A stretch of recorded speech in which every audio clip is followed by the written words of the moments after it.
سلام.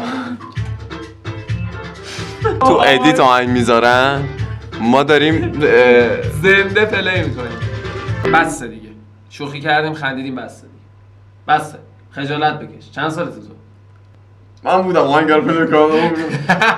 نه، قرار راجع به کنکور صحبت کنیم آقا. بیا راجع به صحبت نکنیم. چرا؟ تو میخوای کنکور بدی دیگه، الان نمیخوای کنکور بدی؟ نه. ها بچه‌ها ویدیو تموم شد. چرا کنکور میدم؟ آدم میدم. کنکور رو سنجان فقط. جواد خیابانی.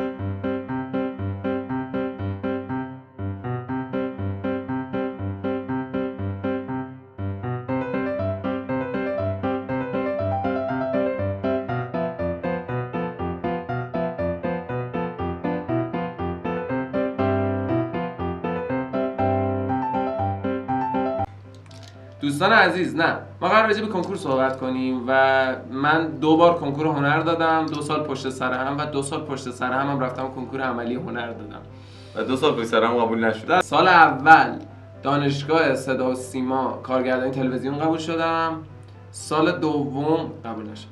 سوالات اساسی تو کنی پویا، تو قرار بود اینجا به عنوان یه کسی که سوال میپرسه باشی آخه. خب بندم سوال میپرسم. خب بپرس. چند سالته؟ من 21.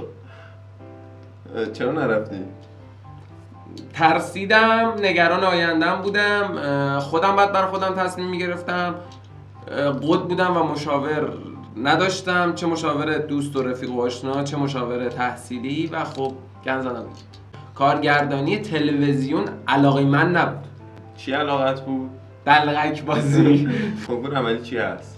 کنکور عملی شما توی یه سری رشته ها مثل رشته های هنر، مثل رشته های هنر و مثل رشته های هنر باید بریم و یه آزمون عملی بدین که نسبت به رشته‌ای که می‌خواید توی دانشگاه بخونین کنکورتون متفاوته. یعنی بچهای عروسک سازی باید یک عروسک درست کنن، بچهای عکاسی باید عکس تحویل بدن توی تایم کوتاهی، بچهای بازیگری باید اتود بزنن، بچهای کارگردانی باید سوال جواب بدن. آره یه سری سوال جواب بدن، یه سری دیتابیس رو بشناسن، بیشتر تئوری ازشون سوال میشه. بچهای ادبیات نمایشی باید یه متنی آماده کنن توی تایم کوتاه و اینجوریه که هر سال بعد از کنکور حدوداً 1.5 ماه بعد از کنکور، 2 ماه بعد از کنکور شما باید سوار اتوبوس چی یا با ماشین بری تهران. روز کامل وقتتو میگیره، حالا یک روز کامل هم که نه ولی قشنگ تا 2-3 بعد از ظهر وقتتو میگیره و کنکور عملی باید بدی دیگه. میری دانشگاه تهران، دانشگاه هنر تهران. یه سری چیز شنیدم از اینو اون که در رابطه با کنکور عملی، اونم اینه که آیا چرت و پرت هم میپرسن؟ دقیقاً من تخم مرغ دستم بود موقعی که شب قبل از اینکه ما بریم کنکور عملی بدیم با بچه‌ها 9 تا، من با 2-3 تا از دوستان بودم، 9 تا تخم مرغ گرفتیم، 3 تاش اضافه اومد. بعد من دلم نیومد دار بریزم بره، گفتم نگه می‌دارم یه جا به کار میاد که آخرش هم به کار نیومد، مجبور شدیم بشکنیم تو کله هم. با تخم مرغ رفتی سر؟ آره با پلاستیکی که توی 3 تا تخم مرغ خام هست رفتم سر کنکور عملی و اولین سوالی که استاد پرسیدیم بود که تخم مرغ دستت چی؟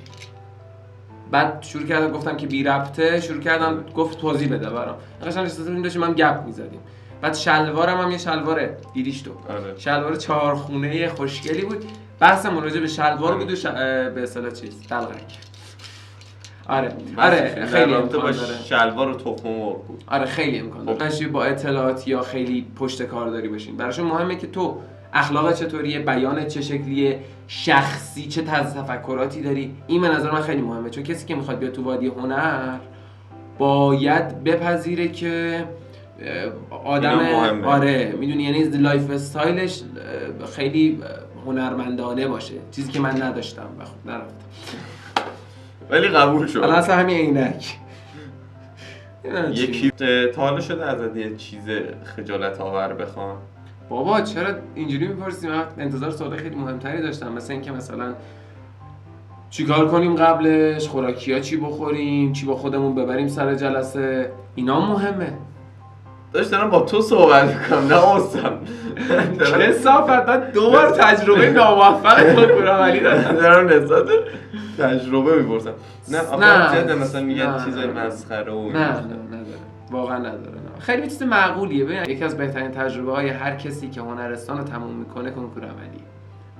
اینکه بری اونجا، اینکه با اون موقعیت باشی، اینکه خیلی تجربه باحالیه برات دیگه. مثلا برای کسی مثل من که شهرستانی هم اولین تجربه اکیپی تهران رفتنم هم بود، کلی هم بهم چسبید، خیلی باحال. قبولم نشدم. آره ما تا ساعت 2-3 صبح داشتیم با بچه‌ها پانتومیم بازی می‌کردیم شب کنکور عملی، بعد صبحش قبول نشدم و صبحش آره. من فقط میخوام اینا رو بگم که بدونن آره اصلا این قصد کارو تخریب ندارم. دقیقاً. قبول نشده آقا، چیزی که واسم پیش میاد قبول نشده، با افتخارم اینجا نشسته یه قبول این خوبه با افتخار نه قبول ببین نشده. خلاصه جمعش میکنم، برو آزمون تو بده برگرد. این احمقانه ترین کاریه که میشه بکنی. یعنی هر کسی به شما گفت که برین آزمون بدین، خودتون رو آماده کنین، قبلش ویتامین بخورین، ذهنیت، خیلی راحت دارم بهتون میگم زندگی ارزش نداره. گورهای زیادی تو قبرستون هست و شما هم در آینده یکی از اون نعش‌هایین که قرار براتون گوره. پس بی خیالش 2-3 روز بریم برای کنکور عملی تهران، 2-3 روز قبلش و 2-3 روز بعدش بمونید به نظر من اگه میتونید. الان رفیق من دانشجوی دانشگاه تربیت معلم تهرانه، هنوز همه موزه های تهران رو نرفته، ولی منی که تهران زندگی نمی کنم همه موزه های تهران رو گشتم، از موزه اتومبیل های کلاسیک ایران که سمت خیلی اصلا جای عجیبیه مترو نمیدونم کجا بود تا موزه های هنری.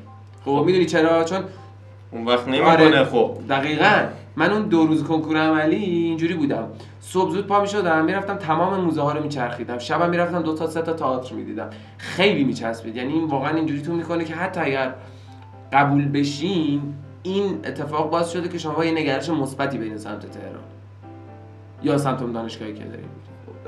ولی خب من قبول نشدم. وقتی میخوای خودتو قانع کنی که اشکال نداره که قبول نشدی، اصلا مهم نیست، اصلا خوش قانع نمیکنه. نه همش حقیقته. اکیپی اگه میخوایم بریم، چون ما با اکیپ رفتیم و خب اکیپ یه مزیت داره، یه عیب خیلی بزرگ. مزیتش اینه که خب تنها نیستی و واقعا کاربردیه. میدونی مترو گم نمیشی، نمیدونم یه چیزی میخوای یکی از حواسش باشه. آره میدونی اصلا تنها نیستی. همین که تنها نیستی خودش خیلی حال میده. ولی یه عیب بزرگ داره، اونم این که دیگه نمیتونی شخصی نگاه کنی به مثلا اون موقعیت. یعنی اگه با اکیپ داری میری نباید بگی خب مثلا من الان خستم میخوام بخوابم فردا کنکور عملی داریم چیه شماها مسخره‌شو در آوردین، میشه دیگه. یا مثلا من با غذای سبک بخورم، من غذای گوشتی بخورم حالم بد میشه، نمیشه دیگه. بیاین قبول کنیم اگه میخواین اینجوری اداها در بیارین تنها برین. بعد فکر کنین تمام این کار رو انجام بدین و کنکور قبول نشید. اساتید از شما نمیخوان که دانشتون رو به رخ بکشید، از شما طلب دانش میخوان. یعنی از شما نمیخوان که یه برگه‌ای به شما میدن که روش خوندم، مطمئنم خیلی گفتن روش نوشته که کتابایی که خوندی، ورزشایی که بلدی، زبانهایی که بلدی، نمایشنامه‌ای که خوندی، نمایشنامه‌ای که خوندی. پشت برگه صفحه خالیه نوشته که به انتخاب خودت میتونی نقاشی بکشی، میتونی متن بنویسی، هر کاری دلت بخوام میتونی بکنی. من نگاه کردم تو دوباره که رفتم کنکور عملی بدم و از خیلی‌ها پرسیدم، هیچ استادی صفحه اول رو نگاه نمیکنه، همه پشت رو میبینن. و اون پشت به نظر من خیلی مهمه. اون پشت یه سری هستن مثلا اینجوریان که آموزش این که چجوری بریم کنکور عملی بدیم. آره زیاد دیدم. و مدلشون این شکلیه که ببین رفتی اونجا نباید این کارو بکنی یا باید این کارو نکنی یا تو از فلانی بازی نگیر، چه میدونم فلان کارو نه.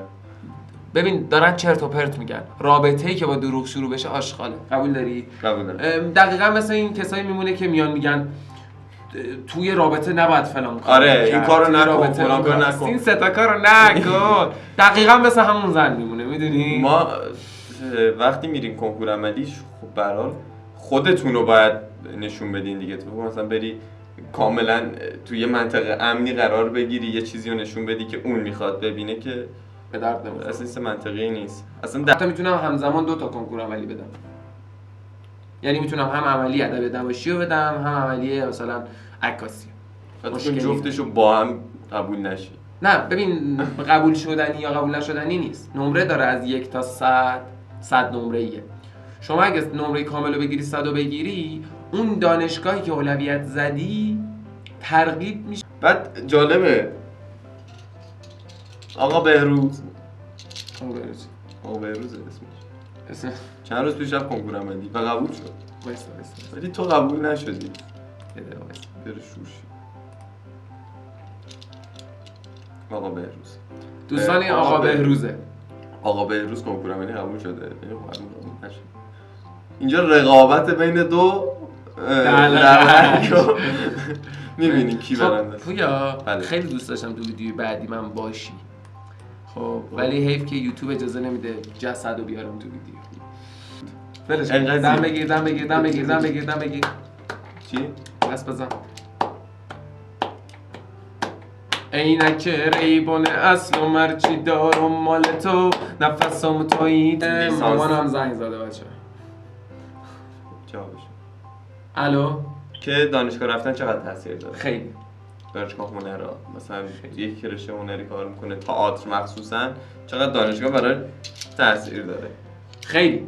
خب هر چی دو تا دوستان من جدی دارم میگم اینو، خودتون رو با تنبل بازی گول نزنید. نه. دانشگاه یکی از بهترین راه‌های اتصال و ارتباط با اساتید و محیط هنری و جایگاهتونه. فضای مجازی از شما مثل کاری که من دارم میکنم یک دلغک میسازه، یک استریمر میسازه، یک شومن میسازه. حالا دلغک نه به معنای تمسخرآمیز و بد و اهانت آمیزش، نه، به معنای یک کسی که هنرش خندوندنه، یک کسی که تبحر داره در کمدی. مرسی از واژه. آره باشه بابا، دارم حرف مهم میزنم. آره دانشگاه یکی از بهترین راههای اتصالتونه و خب یه چیزی حقیقتی هست، اونم اینه که پویا باید خفه بشه. نه یه حقیقتی هست اونم اینه که شما بدون ارتباط در هنر نمیتونید به جایی برسید. پایان. در بهترین حالت دانشگاه خیلی خوبه، خیلی پوان مثبتیه. اگر دیگه شخصی بشیم مثل من، کسی مثل من که آقا با محیط آموزشی ارتباط نمیگیره، محیط آموزشی فقط به افسردگیش اضافه میکنه و خستش میکنه. خب مشخصا من دانشگاه برام مناسب نیست، میدونی؟ من دانشگاه برام مناسب نیست. شاید برای تو مناسب باشه، ولی دانشگاه خوبه. این منم که با اون محیط نمیتونم به جایی برسم. میدونی یه نفر هست از راننده اسنپ بودن توی تهران میتونه کلی مخاطب جذب کنه برای پیجش، برای هنرش، برای هر چیزی. یه نفرم هست نه، فقط میتونه با ارتباط گرفتن با یک استاد و نمایشگاه گذاشتن برای آثارش همچین کاری بکنه. خب این آدم‌ها با هم متفاوتن، میدونی؟ اگه منم قبول نمی‌شدم سعی می‌کردم با بعد ببین بچه‌ها اصلا نرفته دانشگاه رفتی؟ من آره دانشگاه آزاد میخونم الان. در اصل دانشگاه آزاد رفتم که نخونم. من خیلی لایک کنین بچه‌ها، ساب کنید و اولش خب نه دیگه، من فقط به کسایی میگم لایک و ساب کنن که تا اینجای ویدیو همراهم.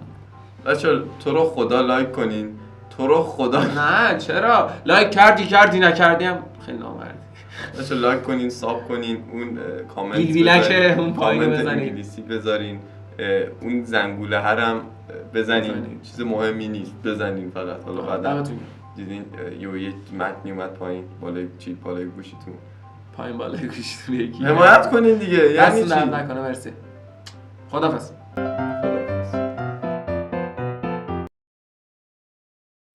خیلی آدم یوبسی هستی. من خیلی یه دیگه رو میذارم بمونه. این اصلا میذارم این روش. دقیقاً همین. خیلی آدم یوبسی هستی.